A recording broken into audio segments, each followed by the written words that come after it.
देखिए, मैंने ये बताया था कि मेरे पेज की रीच कम हो रखी है पिछले 15 दिन से, इस फेसबुक पेज की।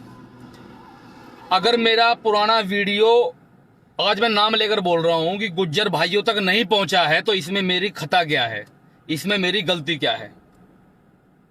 और भाई, जिन साथियों ने आवाज मेरी सुनी होगी वो दूसरे साथियों को बताएं कि हाँ, ये आवाज उठाई थी। और जब ये मामला हुआ था ना, बछेड़ा, टोंक मालपुरा बछेड़ा का जब ये मामला हुआ था, उससे एक दिन बाद में ही उठाई थी।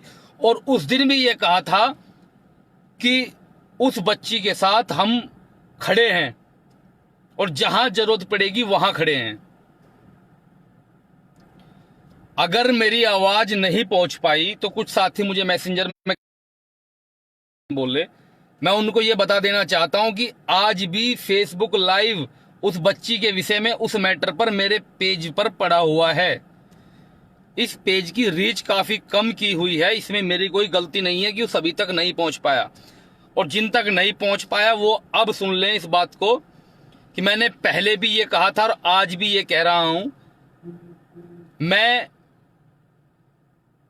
आप सभी का हूं और जहां जरूरत पड़ती है मैं वहां उपस्थित रहूंगा, जहां भी जरूरत पड़ती है।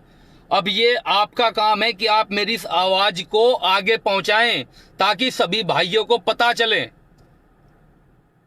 मैं घर में बैठने वाला व्यक्ति नहीं हूं। और आप तो एक स्टेट की बात कर रहे हैं, माफ कीजिए, एक बच्ची का केस सेम झारखंड का आया था, कोडरमा का, जहां प्रदेश का कोई आदमी नहीं पहुंचा था, वहां मैं पहुंचा था 2500 किलोमीटर चलने के बाद उस बच्ची को इंसाफ दिलाने के लिए। लेकिन कुछ लोगों तक अगर आवाज नहीं पहुंच पाती तो इसमें मेरी कोई गलती नहीं है। सभी को आवाज आ रही होगी, भाई कमेंट कर रहे हैं कि आवाज कम आ रही है, सबको आवाज पहुंच रही होगी। दूसरी बात, नैन्सी हत्याकांड बिहार, भाई मैंने कभी जाति देखकर आवाज नहीं उठाई। नैन्सी हत्याकांड याद होगा, वहां 14 दिन पड़ा रहा था मैं बिहार में। उस समय मैंने फेसबुक पर आना ही शुरू किया था। जो आज सुशील मोदी जी उप मुख्यमंत्री हैं, उस समय वो विपक्ष में थे। 4 घंटे उनसे मुलाकात हुई थी, फोटो भी इस पेज पर डाली थी। माफ कीजिएगा, ये पेज नहीं था, उस समय आईडी थी। मथुरा भरत यादव, जिसको जिहादियों ने मार दिया, उसकी बच्ची की आजीवन शिक्षा की जिम्मेदारी मैंने ली हुई है। जब तक वो बच्ची पढ़ेगी, जाकर मथुरा में पता कर लीजिए, जब तक वो बच्ची पढ़ेगी उसको हम पढ़ा रहे हैं। जब तक वो पढ़ना चाहेगी हम पढ़ाएंगे। भाई ये कहने की बात नहीं है। और मैं टोंक मालपुरा में बता दूं, सभी, मैं ये कह रहा हूं सभी से इसको शेयर कर दें ताकि उन लोगों तक पहुंच जाए, क्योंकि पेज रीच के कम के कारण पहुंच नहीं पा रहे हैं मेरी आवाज सभी तक।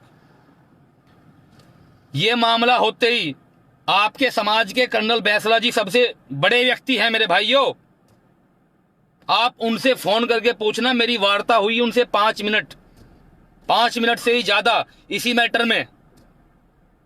कर्नल बैसला साहब से मेरी फोन पर वार्ता हुई कि इस संबंध में आगे क्या करना है, कैसे करना है। मैं लगातार अपडेट हूं। उदयलाल भड़ाना जी भिलवाड़ा वाले पूछ लो, भाई श्याम गुज्जर से फोन करके पूछ लो। भाई मैंने अपनी आवाज को कभी भी ये देखकर नहीं उठाया कि सामने जाति कौन सी है और यही मेरी पहचान है और यही मेरी आइडेंटिटी है। और मैं फिर ये कह रहा हूं, जहां जरूरत जमीन पर होगी वहां मैं खड़ा रहूंगा आपके साथ। मैं इसलिए बताने आया हूं कि आज भी वो फेसबुक लाइव उस बच्ची के संदर्भ में, क्योंकि बताना जरूरी होता है। हम फोन पर किससे बात कर रहे हैं, क्या रणनीति कर रहे हैं, ये आवश्यक नहीं है, लेकिन फेसबुक पर बोलना बहुत जरूरी है। मैंने कर्नल बैसला जी से बात की, अगर मैं ये नहीं बताता तो तब भी कुछ लोगों को होता कि नहीं कुछ नहीं किया। उनसे आप बात करना, आपके पास नंबर हो कर्नल बैसला साहब का कि उपदेश राणा का फोन आया था, कितनी देर बात हुई थी, आप पूछना। आप कर्नल बैसला जी से फोन करके पूछना, मेरे लाइव खत्म होते ही पूछना, और अभी पूछ लो फोन करके। कि मैंने कितनी बार बात की, कैसे बात की। वहां के सांसद विधायक पर मुकदमा दर्ज हुआ जिन्होंने आवाज उठाई थी। मैंने उसके संदर्भ में भी बैसला जी से बात की, उदयलाल भड़ाना जी और ना जाने कितने नाम, कि भाई इसमें क्या करना है, कैसे करना है, मैंने बात की। मेरे भाई मुझे मत बांटो। मैंने 4 साल इन्हीं सड़कों पर बिताए हैं, 4 साल सब कुछ छोड़कर केवल एक ही चीज के लिए, अन्याय जहां होता है उसके खिलाफ आवाज उठाने के लिए, और कोई मोटो नहीं है। और जिस दिन आप लोग खड़े रहोगे, आज मैं स्पेशल समाज से बोल रहा हूं, आप लोग जो मुझे मैसेज कर रहे थे, मैं स्पेशल गुज्जर समाज से कह रहा हूं, उपदेश राणा को अपनी गर्दन कटवाना मंजूर है, लेकिन जहां आप खड़े रहोगे या आप मेरी बात सुनकर जाना, उपदेश राणा वहीं खड़ा रहेगा। लेकिन पहुंचाना जिम्मेदारी आपकी है, क्योंकि मैं बार बार ये कह रहा हूं कि मेरे पेज की रीच कम कर दी गई है फेसबुक द्वारा।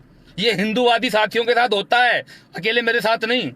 जो ऐसी आवाज होती है उनको साल में 2 साल में एक बार दबाया जाता है, पोस्ट पर लाइक नहीं आते, पहुंचाई नहीं जाती आगे फेसबुक के द्वारा ही, और जो लाइव होता है उसको भी रोक दिया जाता है, उसको भी एक सीमित कर दिया जाता है। और मैं स्पेशल इसलिए बोलने आया टोक मालपुरा मामले में कि भाई मैंने 1 सप्ताह 5-6 दिन पहले भी इसी पेज पर कर ये कहा था कि मैं साथ हूं। और आज छोड़िए 4 साल पहले, भाई 4 साल पहले समाज की बेटी थी, झारखंड कोई नहीं पहुंचा, मैं वहां लगा था न्याय दिलाने के लिए। मुकदमे तक हर स्टेट में लिए हैं, किस लिए लिए हैं? कि अपनी हिंदू एकता के लिए। भाई मुझे मत बांटो। जहां अपने को सुनने में आया, जो सुनने में आया, हम वहां खड़े हुए हैं भाई, वहां।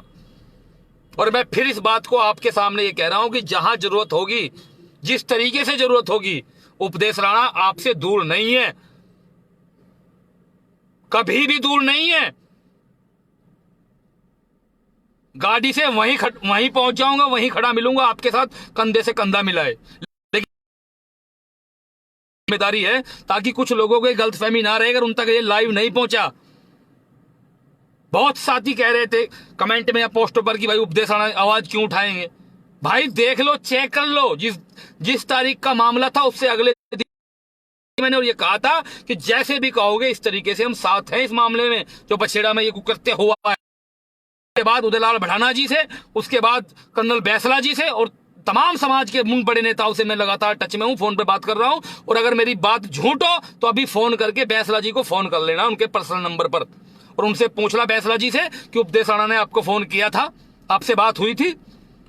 और भाई अगर जरूरत पड़ेगी तो मैं रिकॉर्डिंग प्ले कर दूंगा आपको इसी पेज पर, रिकॉर्डिंग सुन लेना। भाई दर्द होता है, दर्द। हिंदू एकता के लिए लगे हुए हैं, दर्द होता है, और दर्द होना स्वाभाविक है।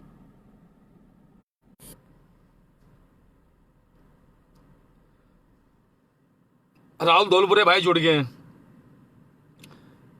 भाई जब कठुआ में जम्मू में कठुआ में केस हुआ था ना, आप सभी पता नहीं उस समय इस पेज पर होंगे नहीं होंगे, मैं बता रहा हूं।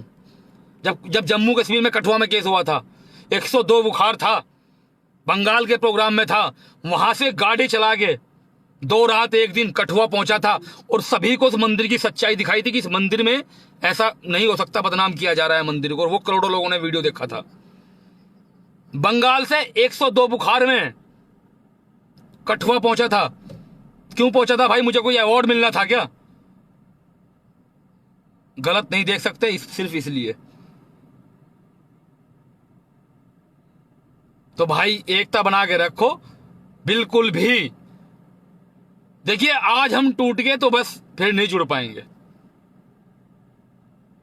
सभी को बताओ, बिल्कुल बटो मत भाई। और फिर मैं लास्ट में बस यही बात कह रहा हूं कि जहां उपदेश राणा की जरूरत होगी, और जिस किसी को भी होगी, जैसे मैं खड़ा रहा ऐसे ही खड़ा रहूंगा। मेरा स्टेटमेंट रिकॉर्ड कर लो, जहां खड़ा ना मिलूं तब मुझ पर सवाल करना कि आप आए नहीं भैया। लेकिन इन आवाजों को पहुंचाना जिम्मेदारी आपकी है। ध्यान रखिए आप सभी। जय श्री राम, वंदे मातरम, भारत माता की जय, जय हिंद।